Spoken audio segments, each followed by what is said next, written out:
हाँ। तो आपका पहले बताइए कि आपका कपड़े का व्यवसाय कैसा चल रहा है। ठीक है साहब, बहुत ग्रेट तो नहीं है बट इट्स अच्छा ओके। ये बताइए, जो अभी कोरोना के बाद कैसा बाजार का स्वभाव कैसा है, कैसा चल रहा है। सर ये हुआ कि जैसे ही पीक सीजन आता है ना, उसी टाइम पे ये वेव आ गई। 2-3 बार ऐसा हो गया, जैसे जून लास्ट ईयर, जो मार्च अप्रैल मई जून में बहुत अच्छी शादियां थी, लेकिन वो सेकेंड वेव आ गई थी। फिर इस बार जनवरी में आ गई थर्ड वेव, उस समय भी अच्छी खासी तारक था फरवरी का, तो वो खराब हो गया क्योंकि ये तो सेंटिमेंटली खराब हो जाता है ये ना। तो दुष्टता है। जब माननीय प्रधानमंत्री को ये अवगत कराया गया कि हाँ कोरोना वायरस का आरएनए नींबू के रस से टूट रहा है, तो हाँ ये मुझे इस देश के साथ षड्यंत्र दिखाई देता है। इस देश की इकोनॉमी को 15 साल पीछे फेंक दिया गया है। जबरदस्ती जो ना लॉकअप से लेके ढेर सारी चीजें जो है ना लाद दी गई हैं। ये हाँ दुर्भाग्य के अलावा और कोई नहीं है। मैं आपसे बड़ी सिंपल सी बात पूछ रहा हूँ, ये आप मुझे बताइए, जिसने हाँ भी नींबू के रस की 3 बूंदें अपने नाक छिद्रा में डाल ली, मुझे बताओ हम्म, किसी का भी कुछ बिगड़ा हो तो। हाँ। तो अच्छा, इट वाज सो इफेक्टिव। ये it is effective, it is directly destroying RNA. Okay. जो कोरोना का आरएनए है उसको तोड़ दे रहा है। और ये हाँ सभी चीजों में बहुत प्रभावी होगा। यदि आपको वायरल फीवर आए तो आप दवा लेते रहिए जो लेना हो। मेरा हाँ सलाह है कि आप जो है 3-3 बूंद नाक छिद्रा में डाल के ऊपर की तरफ से उसे अंदर जाने दीजिए। हाँ राइट। हाँ और हाँ नींबू की थोड़ी शिकंजी पी लीजिए। हाँ राइट। और हाँ यदि आप कोई काढ़ा वाड़ा पी सकते हैं तो ढेर सारे काढ़े जो है ना ये सिखाए गए हैं वो कर दीजिए। इन हाँ 3 चीजों से आपका हाँ। तो जो सोने का एहसास है उसकी डेप्थ बदल जाएगी। अच्छा। मतलब आपकी अधिकांश बीमारियों को ये तोड़ देगा। हाँ और हाँ। जो लोग बाग कहते हैं ना, कई बार डॉक्टर कहते हैं कि ये अच्छा सीजन चल रहा है, खूब लोग बीमार हो रहे हैं, वो सब हाँ। सीजन खराब हो जाएंगे। अच्छा। हैं, समझ गए ना, जो उनके लिए अच्छे ओके। सीजन है ना, वो सब हाँ सीजन खराब हो जाएंगे। ना किसी को सर्दी होगी, ना किसी को जुकाम होगा, ना किसी को वायरल फीवर होगा। हाँ। तो आप ओके। बताइए, इससे बड़ा ओके। जो है ना आविष्कार और क्या हो सकता है इस देश के लिए। सही बात है, और ये तो अपने प्राचीन आयुर्वेद में बहुत चीजें ऐसी दी हुई हैं जो कि हाँ, क्या क्या दी हुई देखिए, है। बाकी जो दवा है वो हम्म, आपकी इम्यूनिटी के माध्यम से लड़ाई लड़ती है। राइट। हाँ इसमें बेसिकली 3 स्रोत होते हैं। एक स्रोत होता है जो कि हम कहते हैं ओरल दवा लेते हैं। राइट। हाँ तो वो पेट में जाता है, फिर डाइजेस्ट होता है, फिर खून में जाता है, और फिर वो इम्यूनिटी को बूस्ट करता है, एंटीबॉडीज या जो भी उसे बनाना होता है बनाता है। और इस हाँ। प्रकार आप उसे 15-20-25 मिनट के बाद कुछ राहत फील करते हो कि नहीं करते हो। Right right. दूसरा जो है इंजेक्शन आपके खून में लगाया जाता है, जिसको हम इंट्रावेनस इंजेक्शन कहते हैं, जिसको हाँ। आपकी आईवी। वेन्स के अंदर खून की नली में सीधे डाला जाता है। ठीक है ना। राइट। हाँ और वो खून के माध्यम से वही काम करता है जो कि पाचन जो है पाचन के माध्यम से होता है, क्योंकि वो खून में सीधे ही पहुंच जाता है। तो वो जो है दूसरे की तुलना में, मतलब जो जो आप ऑरल ले रहे हैं उसकी तुलना में वो ज्यादा फास्ट होता है। ठीक है। हाँ और तीसरा होता है जो मस्कुलर, जहां पर हाँ दवा जो है खून में देना घातक हो सकता है। ऐसी बहुत हाँ सारी दवाइयां मसल के माध्यम से सिस्टम में पहुंचाई जाती हैं, और हाँ हम उस लड़ाई को लड़ते हैं। राइट। हाँ हाँ हाँ। देखो, नींबू जो है का रस सीधे कोरोना वायरस को मार रहा है, तो वो आपकी इम्यूनिटी सिस्टम को, ह्यूमन सिस्टम का जो है ना यूज नहीं कर रहा है। ना वो हम्म आपके खून में जा रहा है, ना आपको वो पेट में जा रहा है, ना आपके मसल में जा रहा है। हम्म राइट।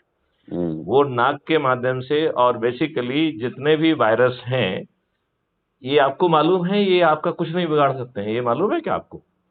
इनको अच्छा। बिगाड़ने के पहले आपके शरीर में इनक्यूबेट करना होता है। इनक्यूबेट का मतलब क्या है, कि वो हाँ आपके शरीर से एनर्जी लेके अपने आप को ताकतवर बनाते हैं, और हाँ 6वें दिन जब उनमें ऊर्जा आ जाती है तब फिर वो अटैक करते हैं। राइट। हाँ तो इस इनक्यूबेशन में उन्हें रेस्पिरेटरी एरिया के अपर एरिया में रहना होता है। राइट। जब ओके। आप नाक में 3-3 बूंद नींबू का रस डालते हैं, तो हाँ वो वही सेम एरिया है जहां पर ये इनक्यूबेट करते हैं। हाँ हाँ। तो वो जब वहां पनपते हैं जहाँ पे वो जाके वहां मल्टीप्लाई होते हैं। वहां जाके वो उनको सीधे मार दे रहा है, आरएनए को ही तोड़ दे रहा है। तो राइट। आप यदि कमजोर हैं, आपकी इम्यूनिटी खराब है, तो भी उसने तो कोरोना को मार दिया। राइट। इसलिए हमने उस समय डॉक्टर से कहा था कि दुनिया में हर किसी को मालूम है कि कोरोना को छोड़िए, कोई भी वायरस एंटीबायोटिक से नहीं मरता है, राइट। जब वायरस एंटीबायोटिक से मरता ही नहीं है, तो क्या डॉक्टर्स के द्वारा 4-5 तरीके के एंटीबायोटिक देना दुष्टता नहीं है क्या? क्या सही बात है। आपके शरीर में कोई ऑपरेशन हुआ है क्या? आप नहीं, कोई इन्फेक्शन नहीं है वो। नहीं नहीं, हाँ, वायरल है। आप किस बैक्टीरियल इन्फेक्शन से डरे हुए हैं? राइट। तो ये क्या शुद्ध पैसे कमाने का धंधा है? अच्छा, फिर जो है आपके पास कोई दवा है नहीं, आप इम्यूनिटी से लड़ रहे हो, इम्यूनिटी के माध्यम से लड़ रहे हो। हाँ। इन दुष्ट डॉक्टरों ने क्या किया कि जैसे ही आप स्टेरॉइड देते हैं, तो वो एक फॉल्स सेंस ऑफ जो है वेलनेस क्रिएट करता है, राइट। उससे आपके शरीर में ऑक्सीजन का जो सैचुरेशन टेम्परेरी तेजी से बढ़ता है, राइट। तो यदि एज्यूम करिए आपका ऑक्सीजन लेवल डाउन है, 80 पे है, 70 पे है, राइट। और जैसे ही आपने स्टेरॉइड दिया तो इमीडिएटली वो 10 पॉइंट बूस्ट कर गया। तो आप डॉक्टर को क्या कहेंगे कि ये भगवान है भैया, ये तो है। सही बात है। लेकिन उसने क्या किया, उसने आपकी इम्यूनिटी को सुला दिया। तो कोरोना वायरस से क्या लड़ रहा था, उनके पास तो कोई दवा थी नहीं। एंटीबायोटिक का जो है, कोई भी एंटीबायोटिक किसी भी वायरस का कुछ नहीं बिगाड़ सकती क्या? नहीं नहीं, नॉट एट ऑल। और वो सर रेमडेसिविर सबसे बड़ा तो वो हुआ जो रेमडेसिविर के साथ मजाक हुआ, प्लाज्मा हुआ, क्या नहीं पागलपन हुआ है। तो ये नहीं, अभी बताइए ना, यदि ये साइंस थी तो ये रोज जो है फतवे जैसे प्रोटोकॉल क्यों जारी किए इन्होंने? रोज हमारे शरीर के साथ एक्सपेक्टेशन जो है ना, एक्सपेरिमेंटेशन क्यों किया? तो अब आप ये बताइए ना कि यदि उन्होंने स्टेरॉइड देके आपकी इम्यूनिटी को सुला दिया, तो आप ये देखिए कि उन्होंने कितनी बड़ी गद्दारी आपके साथ की। सही बात भाई, आपकी इम्यूनिटी अकेले जो है ना उससे कोरोना से लड़ रही थी, राइट। और उसी को उसने सुला दिया। तो जो ब्लैक फंगस और व्हाइट फंगस जो थे ना, उससे ही लोग मर गए, राइट। आपने उनके फोटो देखे होंगे, आंख सूजी हुई और ऐसा एकदम बुरा बुरा हाल, देखा कि नहीं देखा? बहुत बहुत। आपको मालूम है ये व्हाइट फंगस और ब्लैक फंगस क्या है? मैं आपको बताता हूँ। भी ऑक्सीजन जो लिया, ऑक्सीजन के कारण नहीं, मैं जो आप कह रहे हो वो सही कह रहे हो, लेकिन मैं उसको दूसरे ढंग से समझाता हूँ, आपको बहुत जल्दी समझ में आएगा। देखिए, आपने कभी ब्रेड खाई होगी, और कई बार ब्रेड खाने के बाद अपन महसूस करते थे कि उसमें व्हाइट जो है ना स्पॉट और ब्लैक स्पॉट दिखते थे, राइट। वही फंगस है। White spot means white fungus और black spot means black fungus, right. कितने बार धोखे से हम सब लोगों ने वो ब्लैक फंगस और व्हाइट फंगस को खा लिया, राइट। सही बात। फिर उससे लोग क्यों मरे? वो उससे लोग इसलिए मरे क्योंकि आपकी इम्यूनिटी सो रही थी, राइट। और ये ब्लैक फंगस और व्हाइट फंगस ऑक्सीजन पाइपलाइन से सुगमता से उस एरिया में पहुंच गए, और आपकी इम्यूनिटी सो रही है, तो आपको जो ना वो ब्लैक फंगस और व्हाइट फंगस ने मार दिया। अच्छा, मैं आपको थोड़ा सा अपनी मेमोरी को थोड़ा सा तेज करने के लिए कहूंगा। आप याद करो, शुरू में आपको ये बताया गया था कि 15% लोग जो है they are susceptible to corona virus, right. और ये भी बताया गया था कि 85% केसेस में कोरोना वायरस की प्रेजेंस का भी शायद संभवतः सामने वाले को मालूम ना पड़े। मतलब उसे कोरोना का इन्फेक्शन भी हो जाएगा, उसकी इम्यूनिटी उसको हैंडल भी कर लेगी, उसकी एंटीबॉडी भी जो है ना जनरेट हो जाएंगी, और उसको कई केसेस में ना बुखार आएगा, ना कुछ आएगा, ना उसे मालूम पड़ पाएगा। मतलब उसका मालूम करने का, सिर्फ पढ़ने का एक ही तरीका था कि यदि आप टेस्ट कराएं और आपको पास कोरोना की एंटीबॉडी आपके बदन में पाई गई, इसका मतलब है आपको कोरोना हो भी गया था, आपको उसने कोई सिम्टम भी नहीं दिए, और आपके शरीर ने एंटीबॉडी भी डेवलप कर ली और कोरोना को मार भी दिया, राइट। सर एक बात बताइए कि एक मिनट में बहुत बड़े कंक्लूजन पे ले जा रहा हूँ आपको। अच्छा, ठीक है ना। इसका मतलब ये है कि यदि 15% केस में ही कोरोना आपके लिए कुछ नुकसान पहुंचाने की स्थिति में था, और यदि हम उसका ट्रीटमेंट करते तो शायद वो भी जो है अधिकांश लोगों को हम बचा लेते, ठीक है ना। अब अपन मान ले कि नहीं, हम एक को भी नहीं बचा पाए। इसका मतलब है कि 15% के हिसाब से आपके आप मान लीजिए कि 15% नहीं 130 करोड़ 15% का मतलब है 15.75, 15 से 15 1/7, राइट। मतलब हर 7 व्यक्ति में से एक व्यक्ति को ही कोरोना कुछ नुकसान पहुंचाने की स्थिति में था। और हुआ क्या, पूरा पूरा परिवार को कोरोना हुआ, पूरा पूरा परिवार हॉस्पिटल में एडमिट हुआ, और कई परिवारों के तो 4-4, 5-5 लोग मर गए। तो 15% का जो फंडा था वो कहाँ गया? वो क्यों काम हुआ, मैं आपको बताता हूं। क्योंकि जब आपकी इम्यूनिटी को सुला दिया गया, तो चूंकि लड़ने के लिए कुछ बचा ही नहीं, तो जिनकी इम्यूनिटी लड़के जो है ना जिंदा रह सकती थी, शायद उन्हें ये मालूम ही ना पड़ता कि कोरोना वायरस से वो अफेक्टेड हो गए हैं। चूंकि उनको थोड़ा सा भी कुछ हुआ तो वो दौड़ के चले गए, और इन दुष्टों ने उनको एंटीबायोटिक देके और स्टेरॉइड देके उसकी इम्यूनिटी को सुला दिया। तो इसकी मौत जो है वो संभवतः इम्यूनिटी जो आपने स्टेरॉइड दिया है और इम्यूनिटी को सुलाने के कारण जो है वो व्यक्ति मर गया। यदि आप याद करो तो हमने उस समय वीडियो भी जारी किया था कि इन मौतों के लिए कौन जिम्मेवार है, pharmaceutical company, Indian Council of Medical Research, या डॉक्टर्स? Who are responsible? किसी को तो रिस्पॉन्सिबिलिटी लेना चाहिए ना। सही बात है। मतलब यदि आप, अच्छा दूसरी बात है कि ये हमने 4 पत्र उस समय माननीय प्रधानमंत्री जी को लिखे थे, राइट? अच्छा, उसमें हमने ये सब रिसर्च वर्क लिखा था। हमने उनको यहाँ तक लिखा था कि जो RT-PCR है उसमें आप एक नींबू का रस की एक बूंद डाल दीजिए, वो जो है ना लिक्विड विशिएटेड हो जाएगा, क्योंकि उसका RNA टूट गया है, राइट? इस रिसर्च को करने के में जो है ना मुश्किल से कुछ घंटे लगते हैं। उस समय 4 लाख के सैंपल्स थे। तो हमने डॉक्टर पंड्या को फोन लगा के बताया, और ये डॉक्टर पंड्या जो है ICMR के जो है कोरोना के चीफ हैं ये, राइट?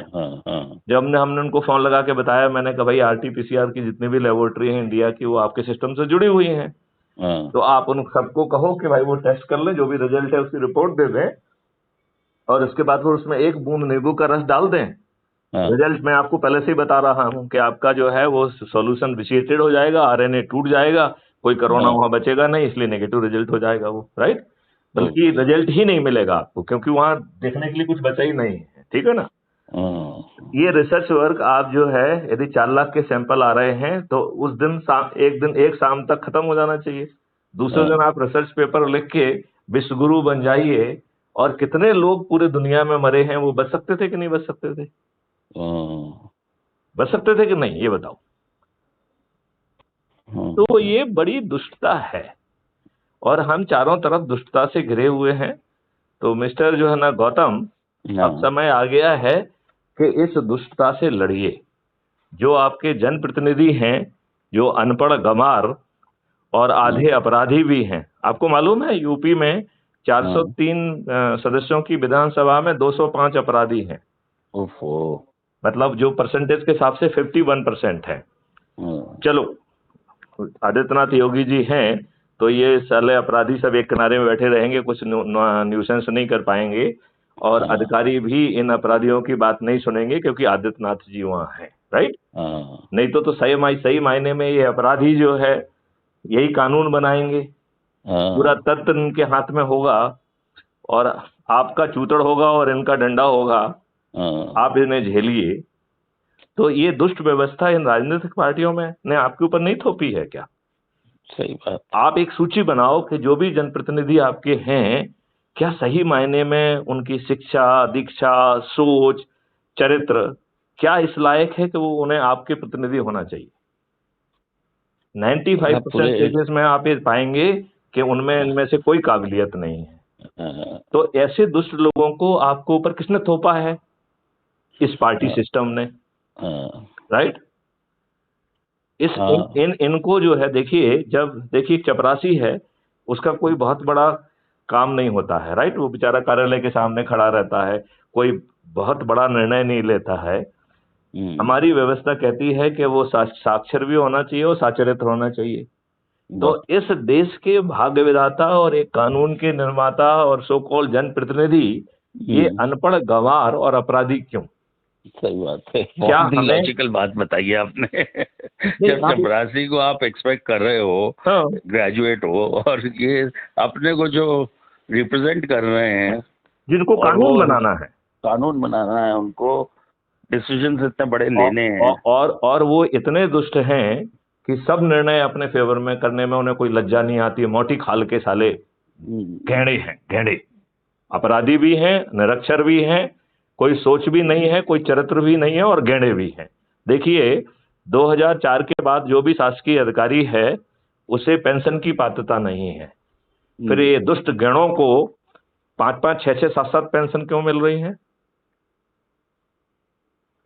पेंशन और मिलती है, पेंशन भी मिलती है जिंदगी भर की, एक बार है बन गया विधायक। अरे कई पेंशन, एमएलए की जो है ना अलग, काउंसिल की अलग, एमपी की अलग, एमएलए सब अलग अलग पेंशन। अच्छा। तो जो आपके अजीत जोगी हैं, जो कि छत्तीसगढ़ के हाँ। मुख्यमंत्री रहे हैं, उनकी पत्नी को मुझे बताया गया है कि 7 पेंशन मिल रही है। तो नहीं, ये दुष्ट नहीं है क्या? इन काले चरित्र के अनपढ़ गवार और अपराधियों को क्यों पेंशन मिलना चाहिए? सही बात है। अच्छा, सबसे पहली बात है तो इनको हमारे प्रतिनिधि क्यों होना चाहिए? और यदि जो है ये पार्टियां साली इतनी नालायक हैं कि ये अच्छे व्यक्ति को जो ना खोज सकती हैं, ना हमारे सर के ऊपर जो है ना इन अपराधियों को कर रही हैं, तो इन नालायक पॉलिटिकल पार्टियों को हराना और इनके प्रतिनिधियों की जमानत जब्त कराने का समय नहीं आ गया है क्या? क्या करेंगे सर, कोई ना कोई अरे तो आएगा मैथिली ही। शरण गुप्त तब करेंगे। आपने मैथिली NATO। गुप्त को जाना है, मैथिली शरण गुप्त बिल्कुल असहाय व्यक्ति नहीं है। मैथिली शरण गुप्त इन आसुरी शक्तियों को पराजित करेंगे। मैंने जो है ये फोन कॉल आपने मुझे लगाया, लेकिन मैं इस फोन कॉल को एक ऊर्जा के रूप में उपयोग कर रहा हूं, और मेरा ये कहना है कि इसके लिए आपको कोई त्याग करने की जरूरत नहीं है, कोई चक्का जाम करने की जरूरत नहीं है, कोई धरने की जरूरत नहीं है, कोई जुलूस निकालने की जरूरत नहीं है, दिल्ली जाने की जरूरत नहीं है। आप केवल अपने आप को क्राइम फ्री भारत का ऊर्जा केंद्र के रूप में संकल्पित कर लीजिए, बस इतना ही करना है, राइट? और वो संकल्पित होके फिर आपके अपने ही प्रभाव क्षेत्र के लोग, आपसे जुड़े हुए लोग हैं, जिनसे कई बार व्यस्तताओं के कारण हम बातचीत करने का समय भी नहीं मिलता है, उनकी सूची बना के उनको एक एक करके बात करें और उनको ऊर्जाकृत करें, बस इतना ही करना है, राइट? अच्छा, इसमें एक और फायदा है कि जितने लोगों को आप ऊर्जाकृत करते जाएंगे उसे हम आपकी पोटेंसी मानेंगे, राइट? तो जैसे आपने 10,000 लोगों को ऊर्जाकृत कर दिया, अपने जुड़े लोगों को, राइट? तो आपकी पोटेंसी 10,000 जैसे ही होगी तो फिर आपको ऊर्जा केंद्र ना करके महा ऊर्जा केंद्र कहेंगे, राइट? और यदि क्राइम फ्री भारत को इन आसुरी शक्तियों को हराने के लिए, क्योंकि पहले तो हम इन्हीं से अनुनय विनय प्रार्थना करेंगे, लेकिन इनसे अनुनय विनय प्रार्थना करना तो बेकार है, राइट? देखिए अन्ना हजारे जी ने इतना बड़ा आंदोलन किया, और उसका आंदोलन का था कि सब लोकपाल एक्ट आ जाएगा तो इस देश से जो है करप्शन गायब हो जाएगा। यही था कि नहीं था? था कि नहीं था? अब जो है लोकपाल एक्ट भी बन गया और हमारे लोकपाल महोदय 2019 से पदस्थ भी हैं। क्या आपको अपने लोकपाल महोदय का नाम मालूम है? नहीं। अब बताइए कितनी बड़ी विडंबना है कि जिस बड़े आंदोलन से ये अपेक्षा की गई थी कि लोकपाल एक्ट बन जाएगा और लोकपाल पदस्थ होंगे तो अरे रातों रात करप्शन गायब हो जाएगा, इन दुष्टों ने ऐसे नियम कानून बनाए जिसमें छेद ही छेद हैं, और इन दुष्टों ने ऐसे लोकपाल को पोस्ट किया कि उसने धेले भर का काम नहीं किया, राइट? तो यदि इन लोगों के ऊपर आश्रित करेंगे तो ये ऐसी ही व्यवस्था आपके ऊपर थोपेंगे, चाहे वो कानून के रूप में हो चाहे वो तंत्र के रूप में हो। अब ये बताइए, दुष्ट नेहरू ने आपके ऊपर अंग्रेजों के नियम कानून थोपे कि नहीं थोपे? पूरे के पूरे। आप ये बताओ, वो नियम कानून अंग्रेजों ने भारतीयों की सेवा के लिए बनाए थे क्या? नहीं, गुलामों के लिए थे वो तो। करेक्ट, गुलामों के नियम थे, गुलामों को अपमानित करने के लिए थे, गुलामों को शोषित करने के लिए थे, गुलामों को जानवर बनाते हुए रॉ मटेरियल पैदा करके उस रॉ मटेरियल को इंग्लैंड भेजने के लिए थे। हमारे इन काले अंग्रेजों ने उन सब नियमों का बताना, अरे साहब इससे तो इतने समय तक अंग्रेजों का साम्राज्य चला, अब अंग्रेज तो चले गए, अब काले अंग्रेजों का साम्राज्य चलना चाहिए। तो इन दुष्टों ने उन नियमों को एज इट इज रख लिया कि नहीं रख लिया? उन नियमों को क्या संशोधित करके या बदल के या नया बना के हमको एक स्वतंत्र भारत के परिदृश्य से उसे बनाना चाहिए था कि नहीं बनाना चाहिए? एकदम सर। अच्छा, अब उसने जो है ना, पुलिस आपकी 1861 के एक्ट से चल रही है आज भी। ये 1861 जो है का पुलिस एक्ट 1857 के जो प्रथम स्वतंत्रता संग्राम था उसको दबाने के लिए बनाया गया था। ये जो है काले अंग्रेजों को कितना पसंद आया। इतने सारे कमीशन और कमेटी बनने के बाद भी इन दुष्टों ने उसमें बिल्कुल भी परिवर्तन नहीं किया।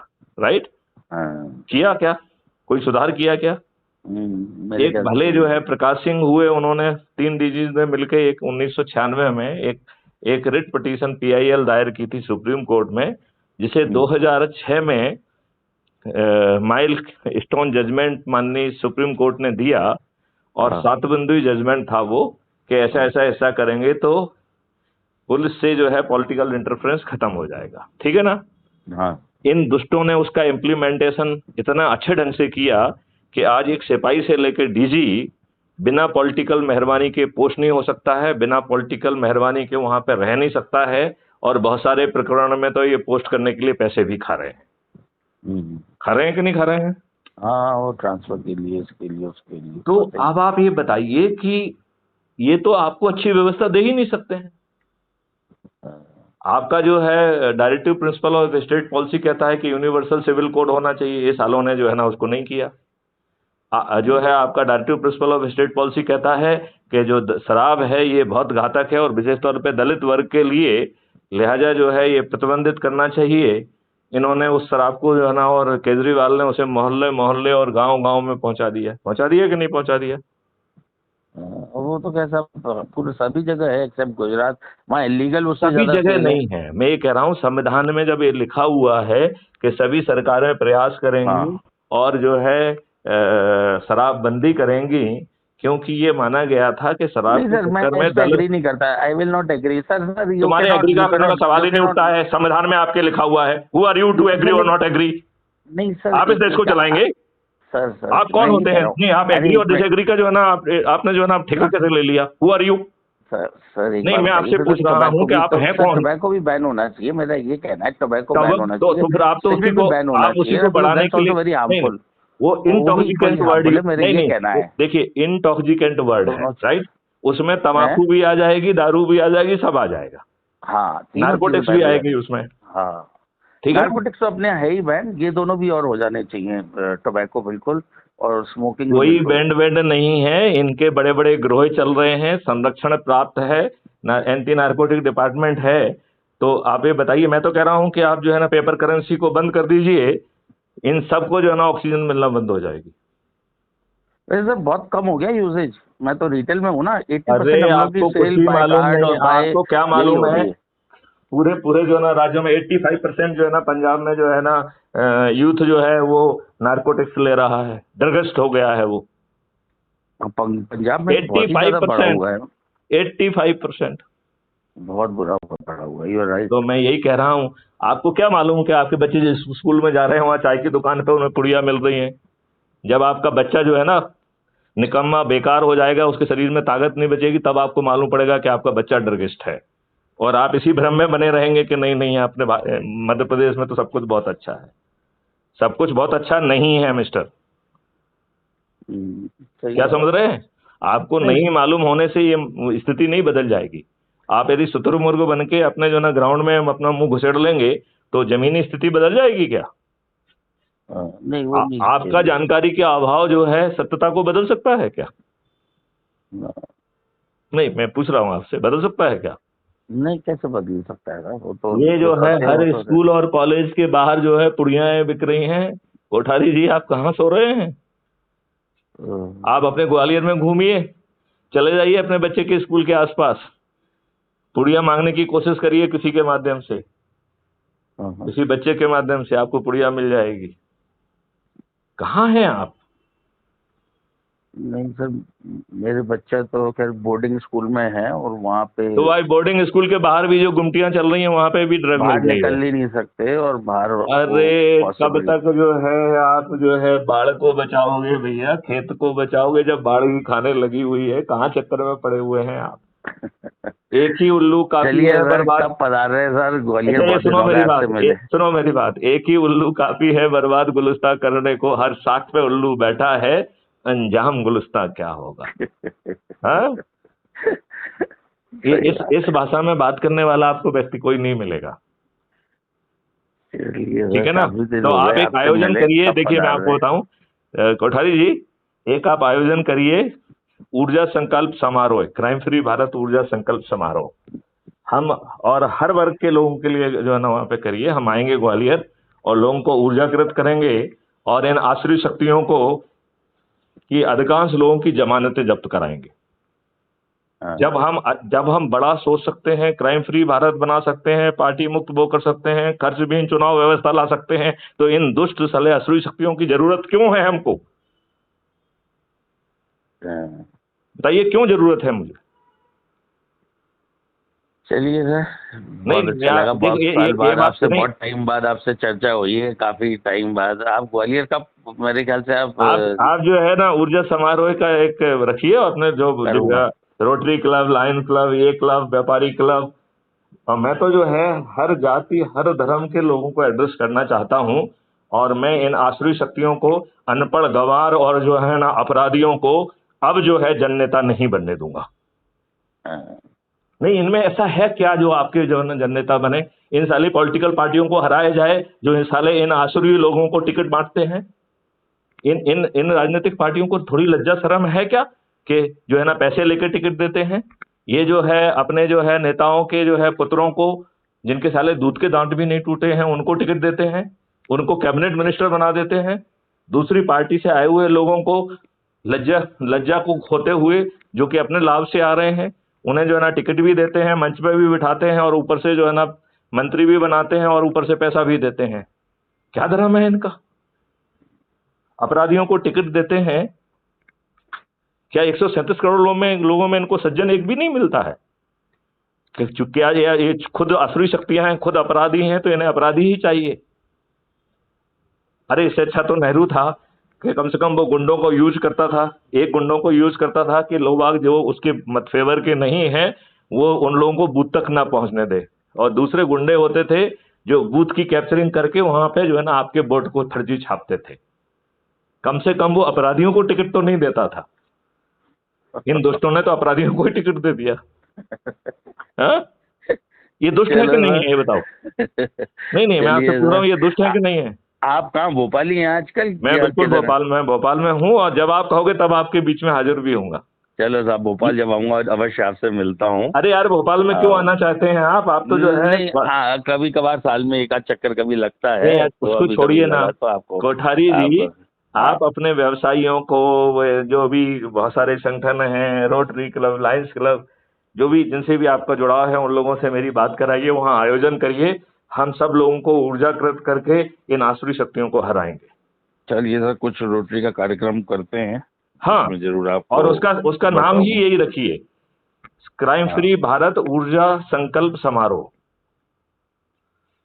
हम हाँ, ऊर्जा केंद्र के बतौर संकल्प लेंगे, और बिना कोई रिस्क नहीं है, ना कुछ जुलूस निकालना है, ना कोई चक्का जाम करना है, ना कुछ है ना कुछ है, फिर भी हम जो है इन आसुरी शक्तियों को, इनको जो है ना हम परास्त कर पाएंगे। और ये संकल्प करिए कि ये दुष्ट लोग, जो कि जिनका ना कोई चरित्र है, ना कोई शिक्षा है, ना कोई दीक्षा है, ये आपके प्रतिनिधि इन्हें क्यों होना चाहिए?